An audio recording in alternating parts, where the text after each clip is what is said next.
Hi, I'm Daniel, the man to come, and today I'll be telling you all about the life of Marquis de Lafayette. Now, before I start his whole long and interesting story, first I would like to give you a little disclaimer. You see, this video is going to be about a great man of history. Being great doesn't necessarily mean that he was a good person. So I will focus on the amazing, phenomenal, great things that he did. But do take it with a grain of salt, as sometimes I will set aside anything that was truly malevolent, for example, so we can learn from the positive parts. Okay? Now, let's start. Marquis de Lafayette. Now, Marquis de Lafayette is a very unique figure. He was born in 1757 in the middle south of France. He was born to a very aristocratic and rich family. He had an estate and a land and, of course, villages. But his father died when Lafayette was only 2 years old. And he died in the 7-Year War against the British. And so he grew up without a father. And he was surrounded by women, his aunt, his grandmother, and sisters, that would kind of fuel him this idea that he is a French aristocrat and he is here to protect the glory and integrity of his nation, to be a guardian to his country. And he dreams of these things, and he's constantly reminded that his father was killed by the British, and it is his duty to fight and protect France. Going out to the villages and all the village children, he plays with them as if he's the commander of the French army, and he's always living this life of the countryside that he loves. But by the time he's a teenager, his whole family moves to Paris. And in Paris, he despises all this beautiful, fancy life, the aristocratic lifestyle of consuming and dancing and drinking. He wants something more military-esque, and so he goes to this military school. In fact, he studies alongside 2 future kings at this school, and he starts to find glory in ideas of military battle, but also in these liberal republican ideas that he learns from his classes. He also gets married. So there is an arranged marriage between him and Adrienne. Adrienne de Noailles comes from a very aristocratic family, at a much higher level of aristocratic title, I guess, than Lafayette. So she and her family are close to the king's court, and they spend a lot of time in Versailles. While Lafayette is an aristocrat, but he is very wealthy, not necessarily highly known. Because of this marriage, he now spends a lot of time in Versailles. Lafayette meets all of these ministers, he talks to the king, he's now connected with the centers of government, all at the age of like 17 and 18. His father-in-law, Adrienne's dad, basically starts telling him about all these things happening in America, that the men are starting to revolt against the British, and that this might be an opportunity. Of course, Lafayette wants to go, but the king and his father-in-law tell him, no, you can't go there. We're not really in an alliance with them. This wouldn't be a good idea politically. We're not ready. Despite that, Lafayette takes a short trip to England, goes into London, and they say, now this is just historians' memoirs, saying that he did in fact meet the king and told the British king that, leave these Americans alone kind of thing. And at some point, he comes back to Paris.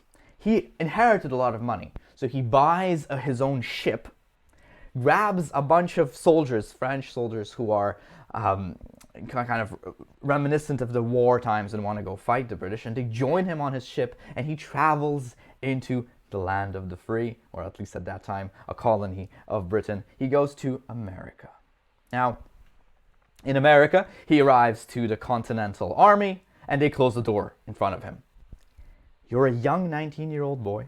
You basically have no military experience, and you're one of these Frenchmen, and all these Frenchmen are trying to join our army, and they're all wannabes, and they don't even speak English. Like, who do you think you are? Was the response. Luckily, Lafayette brought with him a letter. Benjamin Franklin wrote a letter to the Continental generals. Benjamin Franklin participated with France, and he spent a lot of time there. He said that Lafayette knows the court, Lafayette knows the French ministers, and Lafayette has a connection to the crown. If we want to win this battle against Britain and to revolt, We need his help. He's going to be our connection to France in case we need the support of the French army and the French people. And so the Continental Army agree. In fact, Lafayette said that because he's so wealthy, he doesn't need to be paid. The only thing he wants is to be immediately promoted to Major General, which the Continental Army agrees to, and he becomes a general. In fact, there is this one man who finds a quite good liking to Lafayette, and that would be our George Washington, the first president of the United States and the leader of the Continental Army. He sees in this boy something that he hasn't had. You see, George Washington didn't have a son, and Lafayette didn't have a father. And they start to build a bond. And historians from their memoirs say that whenever they were in the room with these two, there was always this feeling as if a father and a son are having a conversation. It was very home-like. And so they began to work together. One of the things that George Washington liked about Lafayette was that instead of all the other Frenchmen who were helping, they kept saying like, oh, we know how to do war. We know how to fight the British. Listen to us. I'll show you what to do. Lafayette instead would say things like, I'm here to learn from you. You know, this is going to be a unique revolution, guerrilla warfare. I want to learn from your ways. And George Washington was only happy to finally have someone to teach. And so Lafayette, with George Washington and the armies, they go out to the Battle of Brandywine, where you had the British and the Americans fighting, and at some point the Brits started to win and push back against the Americans. Now the Americans, obviously, the American army, the Continental Army, started to kind of try to get back in disarray. It was complete chaos in the battlefield. Lafayette saw that there's a mess going on in the battlefield. George Washington was very busy commanding all the different troops and telling officers what to do. He comes up to George Washington. He's like, can I go into the fray and bring them back in order, bring the troops in order so we can escape? George Washington, being very busy, was like, yeah, sure, do whatever you gotta do. So Lafayette gets on his horse, goes into the middle of the battlefield, and starts commanding the troops. This 19-year-old boy just telling, okay, you get in line, we're escaping, we're retreating, get in line. And he brought the whole army into an orderly retreat, saving many lives and getting the hell out of there. He was the last to leave, and as he's getting out of the battlefield, Lafayette gets shot in his leg and gets wounded. And they successfully get away. George Washington comes to Lafayette, gets one of his physicians, and tells the physician, you better take care of this boy as if he is my own son. And that's like a very important little thing where the bond between George Washington, he saw how brave Lafayette was, so he immediately had this big love for him. And so at that point, Lafayette is wounded, so he needs to be taken care of. He's recovering in a hospital somewhere, and he starts writing letters to France and his wife, of course, but mainly to the French king and to the ministers, telling them that you need to support the Republicans in America. This is the thing we've been looking for. If we can stop the if we can stop the British, then France will have more authority in the country. This is like a good thing. And he keeps doing this. He also sends letters to some of the state governors within America, telling them that you need to support the Republican Army, the Continental Army. And he's doing all this PR while he's wounded. Then he gets better, and he's given his own troop, his own little battalion, with which he starts to scout different areas around the capital. And at some point, there was this really interesting thing. I'm going to quickly share a little tactic. At Barren Hill, he was supposed to scout the area and go back every time, but he was told not to encamp, and there was a reason for this. You see, the British officers knew that a French aristocrat, a young one, was leading this military in America, and getting rid of him would also get rid of the tie between the Americans and France. So a lot of the British officers wanted to get rid of Lafayette. He saw this hill. On one edge of it, you had a cliff and forests all around. He went in there and decided to camp at the top. And by camping at the top, he could see the whole area, the side of the river. He could see everything. And he would be able to know if the British are coming, he could go warn George Washington. Right? So he's sitting there, minding his own business. And all the Brits realize that Lafayette is in this encampment. So they decide to surround him. As all the British armies, way outnumbering Lafayette's army, surround his little hill, Lafayette does this interesting plan. He takes a few American soldiers and tells them to go into the forest, at the edge inside the forest, and set out in a perimeter all around the entrance to the hill. And the plan is basically, once the British arrive, each person has to start shooting at them, but not all at the same time. Shoot them one by one. so that the British think that there's way more people inside the forest than there actually are. This little ruse was a very calculated decision. Once the British arrived, the Americans started to shoot the Brits, and the British realized that there's more people than they thought, so they need to get into their military arrangements, which means they need to get into lines, they need to prepare their guns, which takes time. As they started to get into their battalions, Lafayette asked all the Americans to get together and to escape from down the hill and get the side of the river and basically get out of there. And so they did that. And it was a very successful escape. When the British armies went into the forest, they encountered one another and started shooting each other. And then they realized that, Lafayette escaped. This was one of his interesting guerrilla tactics, let's say. Anyways, at some point, George Washington asks Lafayette to head on back to France to advocate the war in America. He arrives into France and starts talking to the king, starts talking to all these ministers and trying to convince them that they need to support the American cause. And he does so successfully. But the only thing that, during that time, the king of France was Louis XVI. He got into power not too long ago, about a year before the Revolution. He was very young, and he was weak-minded. He wasn't a strong king. He didn't have the will and power to rule. His wife, Marie Antoinette, a very famous figure, was very outspoken on the opposite, and she kept saying things like, look, if we as a monarchy support a republican movement somewhere else, undermining a different crown, that will send the wrong signal to our people, meaning that we support republicanism and that people would be able, in our own country, to get up against our absolute monarchy. Which in a way she was kind of right, because that's what eventually did happen. Despite all that, Louis XVI, the king of France, still decides to help. He was a big fan of naval battles, and he decides to fund a bunch of ships that will go and support the Americans. So Lafayette's negotiations were successful. He comes back and continues his battles, mainly in Virginia, a place that he really loved. And within Virginia, he kept having these battles with a British general, Cornwallis. And Cornwallis keeps getting away from him, and they keep having these battles. Eventually, he chases them down to Yorktown, and the British are sending in ships to support Cornwallis. And at the same time, the French also brought their ships that Lafayette negotiated for, which stops the British from supporting Cornwallis, and Cornwallis is forced to capitulate. Basically, wrapping up this whole revolution in America and freeing the American nation, creating a republic. It is a unique, situation with this young 19-year-old changing. Some say that he wasn't that influential about the result of the American Revolution. But basically, at the age of 19, he selflessly jumps into the fray of the American Revolution. He wants to learn, not show off. There, he and George Washington, the first president of America, become like father and son. He learns the cost and value of liberty. He realizes the potentials that a constitution and a Bill of Rights can bring. And this forever changes him and his system of value. But his perseverance keeps him going. He goes into another adventure. And this time, he goes back to France. Now, I would love to share a little bit about what's going on in France. So I'm going to give you a little overview of France during the American Revolution and right before proceeding into the French Revolution. You see, France was in a sticky situation. And the main reason was because of the Minister of Finance. France had the king appointed a man called Jacques Necker, who was a Genevan Swiss banker who was very famous in Paris.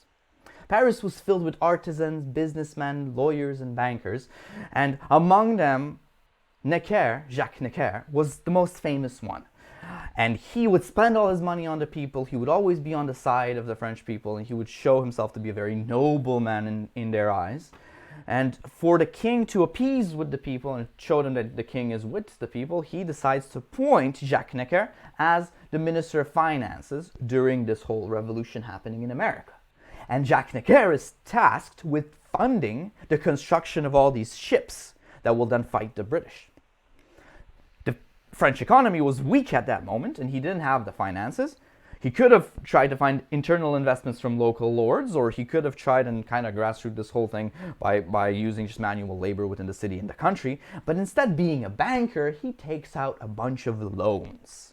He takes out loans, being a Genevan banker from Switzerland and from all over the world, financing the ships. Now, taking out all these loans means that he constantly has to pay them off, which also damages the treasury, and he puts France in a very sticky situation. In 1781, he realized that if he wants to get more loans, he needs to do an unusual act. Jacques Necker releases a document called Les Comptes Rendus, which is basically a tax declaration.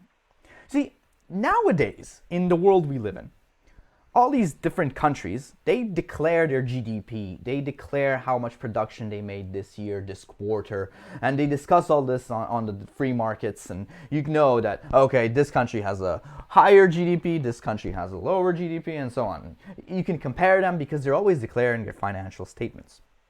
But back during the European monarchies, declaring your financial statement of your country would be an absurd thing to do for two reasons. One, if you were in a bad situation and you declared that you had a bad crop yield or that your peasants are unhappy with their lives, then your neighboring kingdom, seeing that you're in a weak spot, could invade and conquer you and take whatever's left. Of course. The second thing is, if you declare all this information, you're undermining the sovereign authority of the king. The people now know exactly how much money is coming into the treasury and how much is coming out. The kingdom and the people within it are now aware to what extent the king is capable of interfering, A, with their lives, but also supporting them and providing stability. So what Jacques Necker did was the first step towards the republicanization of France. He gave out the information of the financials of the crown. The crown was no longer fully from the divine right. It is now in some way accountable, pun intended, to the people. That's the first thing. So Jacques Necker created this system, and because he released all of these comptes rendus, all the bankers in the world realized that France is capable of carrying on more loans, which wasn't actually true, because Jacques Necker, like all accountants, did fraudulent actions. He wrote the wrong numbers to make sure that people think that France is better off than it actually is. So it actually wasn't that helpful, but it did allow for more loans. Once he released this document, the king was really angry, the ministers were angry, and so they went and sacked him. But the document was already out, which meant that they could take out more loans, and bankers came to them with loans, and so they take up more and more loans. That's the first thing. The second thing is Jacques Necker became really popular with the people because he undermined the crown and gave responsibility and accountability towards the people. So now, that's bad. Loans and a terrible financial situation.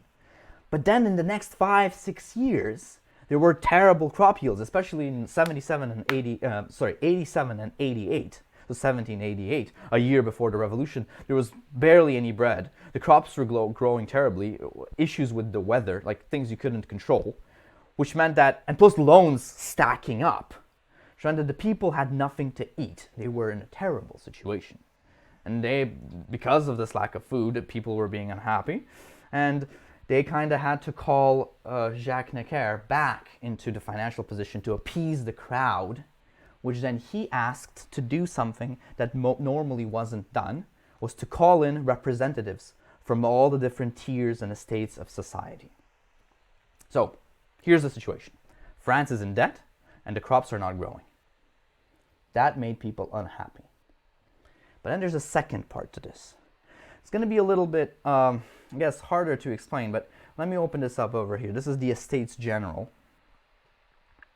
It's an assembly of all the different tiers. You see, France was divided into 3 estates. There were the first estate, which were all the people related to religion, priests, anything that had to do with clergy, and their goal was to be a propaganda apparatus of the Catholic Church. What does that mean? The king has the divine right to rule, and if any peasant or worker is feeling not really good inside, it's the clergy that has to make sure that they're balanced, that they're not protesting, and that they're supporting the king's right to rule. The second tier were all the aristocrats. These were basically the guardians of the nation. They were the soldiers and the officers who brought France all the glory it had. These were the warriors. They were supposed to lead by example, be good people, be confident and strong, and show everyone the glory and honor of France. And then the third estate. This was everyone else. Artisans, bankers, lawyers, peasants, workers, merchants, everyone else. And the third estate was the only one that paid taxes. Now, 200 years ago, the crown had issues financially. Again, they didn't have enough money, they were spending it, not exactly sure why. But they added a law where if somebody from the third estate, let's say a very famous merchant or a rich banker, wanted to buy an aristocratic title, they could. Which meant that people from the third estate over the last 200 years were crossing into the second estate and becoming aristocrats. During those 200 years, so many people crossed into the second estate that 50% of the aristocracy were now ex-merchants, ex-bankers, ex-lawyers. People of a mercantile nature, people who were decadent, who were money-driven, who weren't kind to their surroundings. So that blue-blooded idea of guardians, the ruling class, became filled with people whose values were decadent, based around consumption. And both the religious and the common man of France started to despise. And the common Parisian started to turn towards international bankers like Jacques Necker. The aristocracy became corrupt. And that was the second thing. Now, we have terrible financial situations and a disgust towards their own aristocracy because its values fell apart due to, again, financial necessity. So what does Jacques Necker tell the king? He says, look, 170 years ago, the kings used to bring this assembly together called the Estates General, where representatives of the clergy, the representatives of the aristocracy, and maybe some representatives of the people would come together and discuss with the king. They would try to solve France's problems. And Franz Necker says, maybe we should do that again. The king, being kind of weak-minded, agrees to this. And the Estates General comes together. They bring aristocrats. Lafayette, for example, is elected into the aristocracy. Clergymen and the people. And they discuss financial matters. How do we save France's economy? Well, since the third estate is the only group that paid taxes, they suddenly had certain questions. Like, for example, the lords own a lot of land. Peasants are supposed to rent that land and then pay taxes on that, but the lords themselves aren't paying taxes on the money they get from the peasant. Why not? Why don't the peasant have rights over the land? Why don't we have a constitution, for example, or a Bill of Rights? And then, of course, if we don't have enough money, why won't these 2/3 of the assembly start paying taxes? And Republican ideas came from that third tier of everyone else, who were mainly businessmen, lawyers, right? These kinds of people, merchants. Lafayette, from the aristocrat, transfers to the third estate and says, you know what, I agree, we need to have a republic, a constitutional monarchy, and I'm on board with you. And so many aristocrats switch down to the third estate, and some religious clergy do as well. The king feels betrayed by this, and he realizes that they're planning something against him, so the next day he locks the assembly hall. Which basically means that these third estate members, plus a few aristocrats, go into another room in Versailles. And this was like the tennis court hall or some kind of sports room, where they all gather together and decide to call themselves the National Assembly. They are now the representatives of the people, or the representatives of the whole French nation. And they decide that they have the right to rule and legislate. Of course, it doesn't make the king happy, but what can he do? They come together, and Lafayette starts writing a document, The Rights of the Man and the Citizen, which is going to be the foundation of the Bill of Human Rights for France. And he has help from a close friend of his, the current ambassador of America into France, Thomas Jefferson, who wrote the Constitution, by the way. And so I will at some point have a video on Thomas Jefferson. But these two start writing this document, and at the same time, the National Assembly also decides that to protect themselves, they need to have a guard. They need to have a National Guard. Anyone who's from the military but supporting the National Assembly would join, And the leader of the National Guard would be appointed as someone who has a good military experience and has participated in revolutions. Of course, Marquis de Lafayette becomes the leader of the National Guard. In opposition to that, the king also starts to prepare his own little army.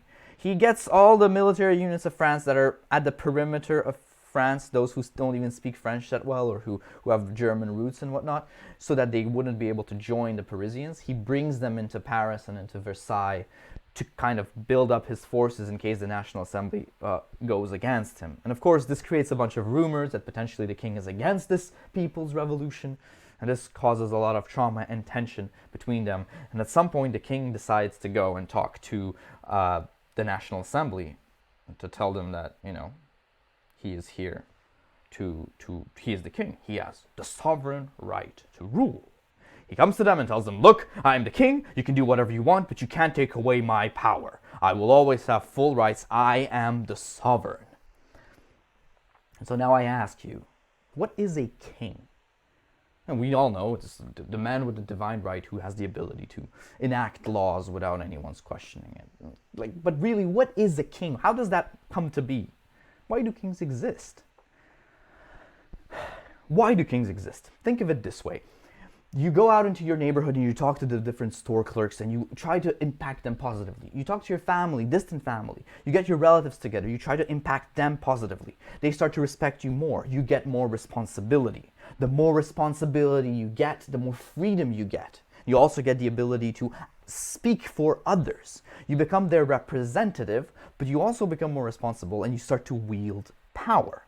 When you wield power, the one who wields power best starts to gain even more responsibilities. Eventually, that person becomes the most responsible person in the country, also having the most freedom, meaning that there are no special interests affecting your way of thinking.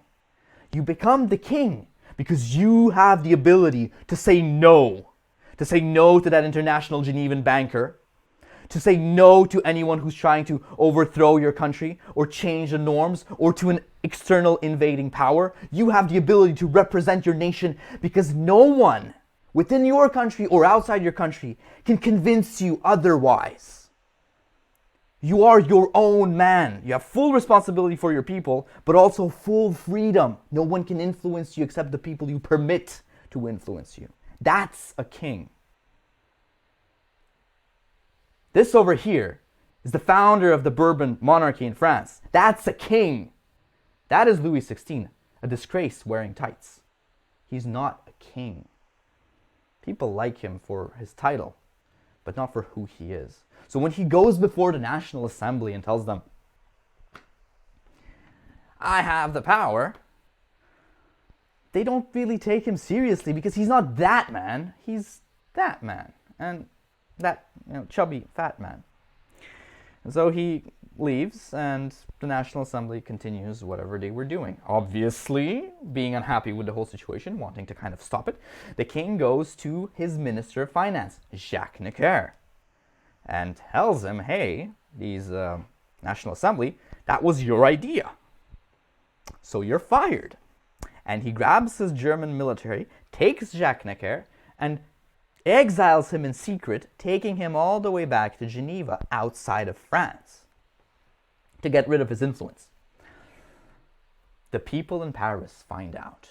And in the Palais Royal, which is the place where all of these revolutionaries were kind of gathering, in one of the cafes there, a man stands, a lawyer, gets on a table and says, they're taking away our beloved Minister of Finances, Jacques Necker, and we need to do something about this. People, aux armes!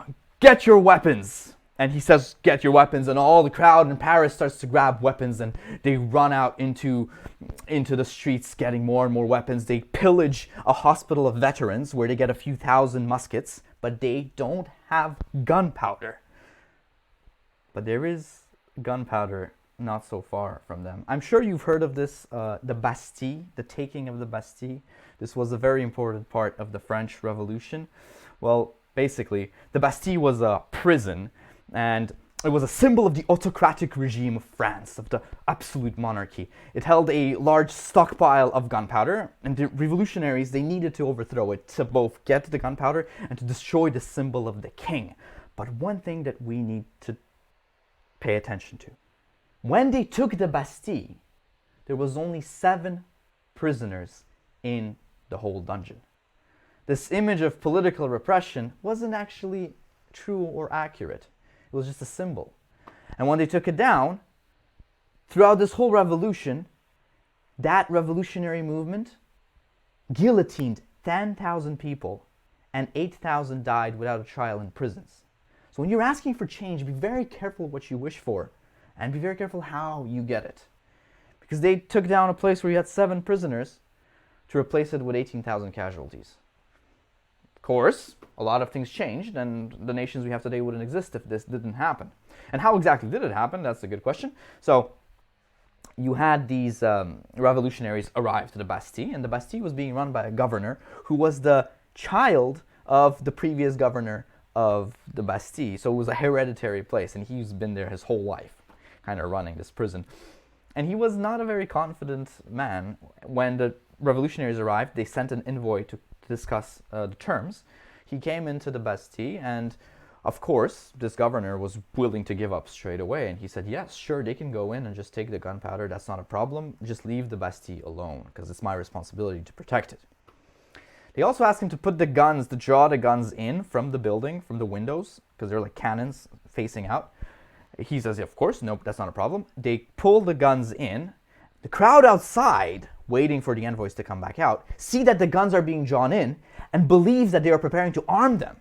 So they get all annoyed and angry. They run to the front entrance. When the envoys are about to come out, the gate opens, the crowd runs in, but the way the prison works is you have one gate, a courtyard, and then a second gate. So the crowd ran in thinking that they were being tricked, and they run into this place that is basically a trap. They believe it's a trap even though it's not. The guards up on the walls weren't willing to shoot them just yet. They panic and they start shooting. Somebody shoots someone, not exactly sure if it's the ones at the top or at the bottom, but basically that trap turns into a real massacre where the guards at the top get shot and start shooting back. This turns into a siege. Lafayette and his National Guard hear the shots of cannons, and they all rush there. He sends 2 of his officers with cannons to go through the drawbridge into the courtyard and to shoot down the second gate. And at that point, the governor of the prison finally capitulates and gives up. They take him out with the crowd, taking him to the center of the city of Paris. And while they're doing that, he has a disagreement with someone due to the disrespect. They were kind of like the way they were carrying him, I guess, was disrespectful. And they have a little quarrel, and the revolutionaries cut his head off and put it on a pike. They're going to do that a lot. Anyways, so the Bastille is taken, and all these revolutionaries now have weapons, and they have gunpowder. They've armed Paris, and they want to take down the king. And they're going really radically. Of course, Lafayette sees this whole situation, realizes that this is going out of control. They're probably going to end up killing the king, and he needs to calm them down. They're pillaging all the stores, destroying all the silos, and they think that the king is planning a counter-revolutionary attack, which might not be the king exactly. There was a lot of rumors that his wife, Marie Antoinette, and his brother were trying to create a counter-revolutionary movement. But the gossip at the time was that the aristocrats are keeping all the flour hidden away from the people. And some of the religious institutions, churches and so on, cathedrals, had to have a certain amount of flour for the preparation of like the bread and for all the rituals there. They had to keep the bread there, and a certain amount legally had to be in the churches. So once some of these revolutionaries went into these buildings, into some of the aristocratic buildings and their religious parts, they would find all this flour and be like, they are keeping the flour from us. They're evil. We need to kill them, and so on. So it's this kind of very, very chaotic disarray that's happening. Lafayette realizes that he needs to calm them down, so he goes to get the king. He takes the king into Paris, and they have this whole ceremony where, first of all, the mayor of Paris gives the key of Paris to the king, saying that, like, you're no longer in charge here. We choose to give you the key of Paris, so you have the right to be here. And then the second thing is, at some point, somebody pins this cockade onto the chest of the king, And it's red and blue, which were the colors of Paris and basically the colors of revolution. And Lafayette has this genius idea, because the white color was the color of the king. So he takes a white cloth and kind of like pins it and stitches into the middle of the two blue and red colors. So when he goes out to the people, he's wearing both the colors of the revolution and the colors of the king, as if the revolution and the king are now united, as if the king is now a revolutionary himself. It's a little absurd, but you get the idea. Lafayette sells to them this honorable image of the king working with the National Assembly and the National Guard, and also creates the flag of France, which up till today is still the flag of France. So that's Lafayette as well, if you were ever wondering. Anyways, that's all good. The king goes back. He goes back to Versailles, but chaos keeps going through the country. France gets worse and worse. There's this thing called the Great Fear. I don't know if you've heard of it, but basically, if you look at the map over here, you have all these dots from which arrows are spreading in different directions, and that's kind of the directions in which the fear spread. And what was this? Basically, starting from 88, with the famines and the lack of crops, and the fact that eventually the National Assembly started to come into power, a lot of aristocrats were worried that as they undermine the king, they'll soon undermine the aristocrats and take away their wealth and maybe even kill them. So many aristocrats started to flee the country. As aristocrats were fleeing the country, the peasants noticed that something's wrong. All these people who are supposed to represent us and who are our lords and in times of peril sometimes support us, and then we pay them taxes in return, this kind of deal, it's falling apart. And the military is kind of supporting this National Assembly happening in Paris, and there's just like a Paris Commune happening. Nobody's really sure what's going on. As a peasant, you're living outside the city. You're just working every day, doing your job, growing all these plants, and then going to sleep, living with your family. And things are not going well. Financially, you don't have any food. And also, the structure of the country is falling apart. You don't know what's going on with the military. Why is the military not supporting the king anymore? What's wrong with the king? Why is there a whole revolt against him? Why is he suddenly a revolutionary? We're wearing a tricolored cockade. All of this doesn't make sense to the common peasant, and so all the peasants get together to protect each other. Some flee, but most get into these groups. They're afraid of pillagers, or, worst thing, and they've known that this happens all the time, is an external kingdom, like Austria, could invade. And who will be the first to be killed or attacked? The peasants. So of course they get together, they get weapons, and they're sitting there. And there's a lot of these documents, and historic documents, where like a storm would pass, a storm of dust. They would expect it to be pillagers riding horses. In fact, there was nobody there. And eventually that stress and anxiety and fear gets to their heads, and they realize, wait a second, there's no pillagers coming, nobody's invading. The whole battle with the king is in a way a battle with the lords, with the people who aren't feeding us at the moment. And so gradually these groups of peasants start to attack their local lords. They destroy their right of seniority, so there's like a right for, let's say, hunting or catching fish that the lords held and the peasants couldn't do, or their rights over land, they would destroy those. But in many cases, they would just kill the lord. They would always pillage him, they would take everything from their estates, take apart their buildings, take their furniture. Basically, it was a mess. And there's some historian, British one, who was going through most of France during that time, who witnessed a lot of these things, and there's written notices of how terrible this whole situation was. And this started even before the National Assembly. So this fear was gradually growing, of the distress of the nation. It kind of slowed down when our Lafayette wrote this Bill of Rights and the Citizen, basically, that allowed the seigneurial rights of lords to be abolished. Basically, feudalism became abolished, and at that point, the Great Fear subsided. Nonetheless, it was a terrible time to be alive. I can tell you that for sure. Okay.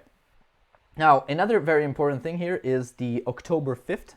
Basically, 1789, October 5th, there was an army of unhappy women in France. Their children had nothing to eat, and they had enough of it. So they gathered all the women, not all, but there was like 7,000 or 8,000 women, got together to go to Versailles, to the king, to get food, to get bread. They got pitchforks, and they walked 70 kilometers to Versailles. Lafayette saw this was happening, was worried for the king, got on a horse, rode to the front, and walked with the army to Versailles. When they reached Versailles, he quickly went to talk to the king, saying that you got to do something, you got to feed these people, you got to go with them, this is the only way, or else they'll kill you. While he was having this conversation, the women got into Versailles, killed 2 guards, cut their heads off, put them on pikes. It was a way of, I guess, their expression of unhappiness. The king came out on a balcony and they all saw him, and he said, yes, I'm going to help you, of course, how can I leave you? And they all said, long live the king, long live the king. And then they took the king with them, kind of by force, to bring him back to Paris. And, singing that they're bringing the bread maker back home. And once they brought him to Paris, he was basically no longer allowed to leave Paris. He was now kept in control by this revolutionary faction. And at that point, Paris was being ruled by these different clubs and groups, some more radical, some less, and then the National Assembly overseeing all of it. He wasn't imprisoned. He was still a king. He just had to stay in Paris, and his family as well.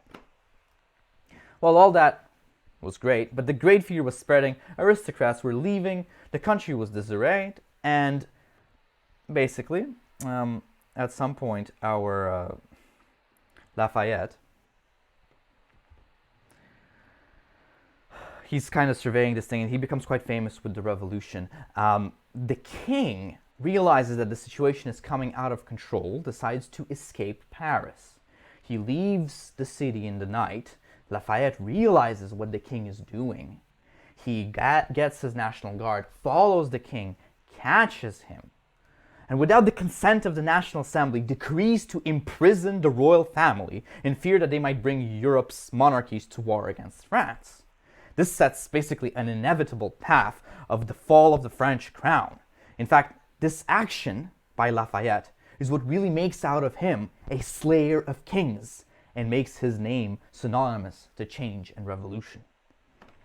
This inevitably leads to the death of Louis XVI, because he's now imprisoned and at the captivity and at the mercy of the National Assembly. But despite all that, he wants to overthrow this king, but he wants a constitutional republic. So he wants a republic, he wants this liberal kind of way of living. But his surrogate father, let's say, George Washington, became, after the whole revolution, the first president and led by example. Lafayette doesn't become president. He might imprison the king, enforce the will of the way he wants to see the world, but he never takes the reins of power. Lafayette wants something to change, but he's not leading by example. He lets the National Assembly debate and have their own way, and they become more and more radical by the day because they don't have a leader to show them how things should be. Although George Washington did that, Lafayette doesn't. And so this lack of authority in the country creates more instability, and at some point the radicals do take power. Another problem that happened was at some point these radicals try to kill the king, and the National Guard fights back and shoots at some of these revolutionaries, which kind of for that moment diminishes the popularity of Lafayette and increases the popularity of the radicals, specifically Robespierre. Also within this whole chaos, because Austria and all these other monarchies, absolute monarchies, are not happy with the fact that a republic is forming in the European continent, they have quarrels with the administration, and at some point France declares war against Austria. Lafayette, being a military leader, is appointed general. So now Lafayette goes to fight the Austrians and realizes that there's no battle spirit in the military, there is no training, and also no hierarchy. Nobody's really following the hierarchy. He might be general, but only because he's really popular. Everyone else is kind of not following orders. They're still in the revolution, but at this point, fighting a different country. Lafayette decides to abandon his post. He crosses the border into Austria, and he gets captured by the Austrians and put in prison. And that's it. At this point on, there is no more this big figure arguing for the liberal constitutional monarchy, and so the radicals take power. Robespierre creates this Parisian commune that kind of has these ideals of total equality, and anyone who is an enemy needs to be eradicated. And so they start killing people non-stop with the guillotine, anyone who might be a traitor. to the revolution gets removed. Anyone who was an aristocrat gets removed, and it's this terrible bloodshed of the revolution, the radicals ruling and passing a bunch of weird laws, changing calendars and all these things that most revolutionaries want to do. They kind of feel like they have a grasp of power, but really they're just murdering their kin. And so, yeah, terrible things are happening. And they find the letters of the king. Louis XVI actually sent a bunch of letters to all the monarchs prior to this moment, telling them that, hey, if you come in with your army, I'll recreate the monarchy in France. Help me. Once the National Assembly finds these documents, Robespierre basically, then they put the king on trial, and Louis XVI is decapitated, the guillotine, in high treason. And they called him by his first name and last name, which I think is Louis Bourbon, because in their country they only had a first name and last name. No kings, no heritage. None of that existed. All this time, Lafayette's in prison and he can't help his country. He can't do anything. The Americans are sending letters, but the new American country is quite small, quite weak. They're not that big nation we know today. They're only starting, and so they couldn't do much to save Lafayette from his Austrian prison. At some point, Lafayette's wife, they do save actually Lafayette's wife from that revolutionary mindset of really radical people in France. She moves into the prison with Lafayette, goes to Austria, and she lives with him for 2 years. And at some point, a new great man comes into play. Basically speaking, this chaos that Lafayette created, let's say in America, he had with him a great man, George Washington, to take the reins of power. But in France, allegedly he was supposed to be that man, but he never did. Yet he did create this path for the next great man to come, which was Napoleon Bonaparte. Napoleon Bonaparte takes power. And we know the story. He's one of the greatest men in European history. He conquers everything. Has this long story that I will talk about at a different time. I want to finish with Lafayette. Basically, Napoleon eventually frees Lafayette, obviously, because he goes to Austria. And as soon as Lafayette's free, the first thing he does is he starts criticizing Napoleon for being too rough of an emperor, too concentrating the power, destroying the republic, and so on. But point is, he's unhappy, but he can't do much. So Lafayette goes out of politics, and he spends the next 10 years not really doing anything. At some point, Napoleon loses, and he's taken to this prison island thing, from which he comes back, and this 100-day period is when Napoleon tries to retake his empire. He participates, tries to get all these people to join him, and Lafayette does this rousing speech saying that Napoleon's war killed a lot of French people. You know, we can't let him come back to power. And at the Battle of Waterloo, Lafayette defeats, well, not exactly Lafayette, but Lafayette and all these other people defeat Napoleon. And so Napoleon is sent away, and at which point the king is Louis XVIII. So basically the king is back. They're living in a kind of constitutional monarchy, but not really. And Lafayette is once again just there kind of dealing with the situation that the king is getting more and more power and he's not capable of influencing them much. But he is a hero of the French Revolution at this point and a hero of the American. And the fact that he's a hero of the American Revolution means that it's time for him to go back to America. James Monroe, the president at the time, and this is like 1824, 1825, invites him to come to America for the 50th anniversary of the American Revolution. So he was 19 when he went to America the first time. He comes back when he's like, 69, so 50 years later, and he's the last living general of the American Revolution. He's the last tie to those great battles. So of course he is greeted as a hero. He goes to every single state. He meets all the different people. They celebrate him. They have parties for him. They glorify him. They have all these, they rename towns in his name. They rename rivers. Basically, he becomes this image of freedom and revolution, and basically kind of like a founding father of America, really. And so during his trip in America, having all this well-deserved celebration, the king in France, Louis XVIII, dies. His brother, Charles X, takes power. So Charles X is a very big fan of Catholic absolute monarchy. Lafayette goes back to France after all the celebrations and realizes that his country is going back to the way it was before the French Revolution. At some point, Charles X passes a law called the Four Ordinances, and what it does is abolishes the freedom of press, the freedom of voting, and recreates all of these tiers of authority, aristocracy, and so on. He takes things back. And the Parisians don't accept that. They get really mad, and they start another revolution. So this is the Second French Revolution. Lafayette is the most famous person at that point, comes to this revolution, realizes that if he doesn't do something now, it's going to become that same radical thing that happened while he was in prison. So he has to act. And once again, instead of taking responsibility in the reins of power and acting as the first president, instead of taking example from his surrogate father, George Washington, he finds this other heir to the throne, Louis Philippe. He was a king, well, not a king, but a royalty who basically had a good relationship with the people. He brings them up in front of all these revolutionaries, gives them like a kiss, and kind of passes on his blessing, his authority, because he's really supposed to be the leader now. But he passes his authority to Louis Philippe. Charles X is overthrown. Louis Philippe becomes the new king, and it becomes a constitutional monarchy for a bit, until Louis Philippe once again starts to undermine Lafayette, and Lafayette starts to criticize him up until his death. He's basically stuck there. And that's kind of the idea. Now, Lafayette, I want to say, was not just a hero of two worlds. He was also a slayer of kings, really.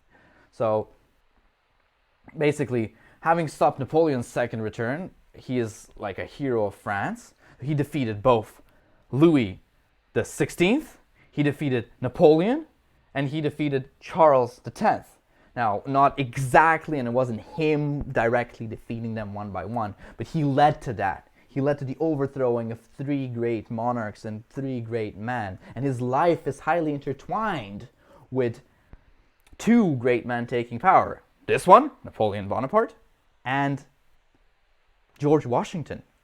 So really, maybe he's not the great man, but he's definitely a great secondary man. He created this path for all these other people, changing society all the time. Now, before I finish about our hero, Lafayette, I want to say one thing. Lafayette was obsessed with this idea of a constitutional republic. He was obsessed with the representative form of governance. But I think he missed out on something that George Washington realized, and Napoleon did as well, was that it's not about the system. It's kind of about the people. You can live in a theocracy, you can live in a democracy, in a constitutional monarchy, in an absolute monarchy, a dictatorship, whatever you name it. As long as the people ruling it are taking responsibility for their actions and for their people, as long as the people in charge really care about what's good, about what's noble, about what's right, then your country will be a good country. He didn't realize the fact that it was his responsibility to not just undermine whatever authority was disgraceful in the name of his nation, but to also show what the nation should be, to guide them and lead them by example. That's what makes a great man. George Washington took power. They asked him to be president, and he was, and he showed them what a president has to do to be a good one. And then all the founding fathers, his friends, became the next presidents and continued his legacy. Lafayette didn't do that. He believed in the system, but he didn't believe in the people. He was, in this case, the people. So I'm going to tell you, if you feel like you want change and you want to make the world a better place, make sure that you're also willing to carry the reins of responsibility, or else it'll just turn into chaos. And if you do want to change and you can implement it like a Che Guevara kind of person, you can bring out revolutions, but you're not good at governance, then make sure you find a real great man to come with you, to rule and create that beautiful country you want to see. I think that's the main thing we need to take away from this. Lafayette saw everything. He went so many different places. And if you're stuck at home, if you're not doing much with your life, go somewhere. Join some military if you like. Go become a salesperson. Go talk to your neighborhood. I don't know. Dedicate yourself to something. So that when you're old, when you're at 70 like Lafayette, you can look back to it and be like, ah, not only have I slayed kings, but I'm also the hero of two worlds. That's what I want to see from you. So thank you. Together we'll be able to create the path for the next great men to come. Thank you very much for listening. I wish you all a great day. And take care.